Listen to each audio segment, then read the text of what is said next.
কেমন আছেন সবাই? আশা করি সবাই ভালো আছেন। বন্ধুরা, চা বাগানের ব্লগ ভিডিওতে আজকে আমি আছি শ্রীমঙ্গলের সাতগাঁ ইউনিয়নের হুগলিছড়া চা বাগানে।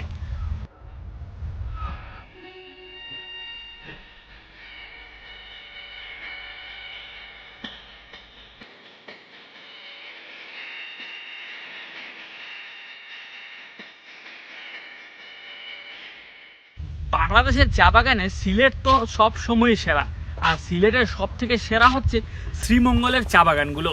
এখানকার চা বাগানগুলোর মান, গুণগত মান যেমন ভালো, সেখানের দৃশ্যগুলো খুব ভালো।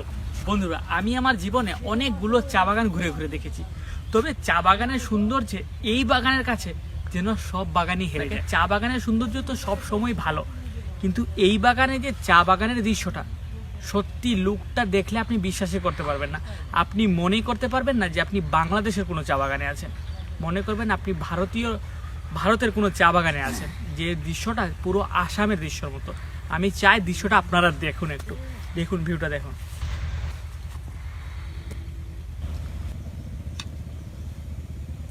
বন্ধুরা, এই হুগলিছড়া চা বাগান ফিনল্যান্ড টি কোম্পানি লিমিটেডের একটা বাগান। এই হুগলিছড়া চা বাগানে মোটে রেজিস্ট্রেশনকৃত চা শ্রমিকের সংখ্যা প্রায় 800 থেকে 900 এবং নন রেজিস্ট্রেশনকৃত চা শ্রমিকের সংখ্যা প্রায় 1000।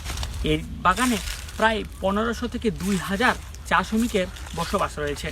হুগলিছড়া চা বাগানের প্রবেশদ্বার বা এন্ট্রি গেট এটা। চা বাগানের দৃশ্যপটে প্রথমেই চোখে পড়বে বাগানের দুর্গা মন্দিরটি এবং তার পাশে বাগানের অফিস রয়েছে, ছোট্ট একটা বাংলো। বন্ধুরা, এই চা বাগানের সব থেকে আলোচ্য একটা বিষয় হচ্ছে, যে বিষয়টা আমি চেয়েছিলাম আপনাদের মাঝে তুলে ধরতে, সেটা হচ্ছে এই চা বাগানের ভাষা। এই চা বাগানে প্রায় 95% মানুষই প্রায় উড়িষ্যা ভাষায় কথা বলে। উড়িষ্যা ভাষা প্রাচীন ভারতীয়, উড়িষ্যা থেকে আগত মানুষদের মুখে ছড়িয়ে পড়া এই ভাষা এই বাগানের সব থেকে বেশি আকর্ষণ করে। হুগলিছড়া চা বাগানে রয়েছে সরকারি প্রাথমিক বিদ্যালয়। হুগলিছড়া চা বাগানের সাপ্তাহিক বেতন বা তলববার হচ্ছে বুধবার। সিজন অনুযায়ী পোশাক ও সব ধরনের শাকসবজি এবং মাছও পাওয়া যায় এই বাজারে।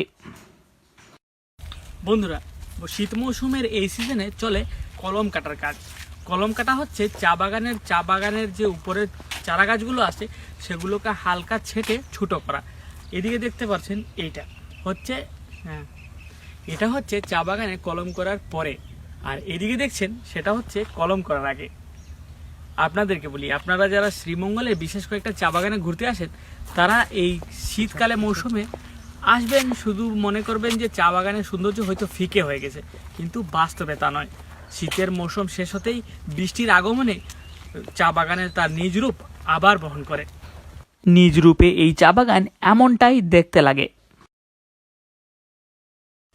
বন্ধুরা, সবাই ভালো থাকবেন, সুস্থ থাকবেন। দেখা হচ্ছে আপনাদের সাথে নতুন একটি ভিডিওতে।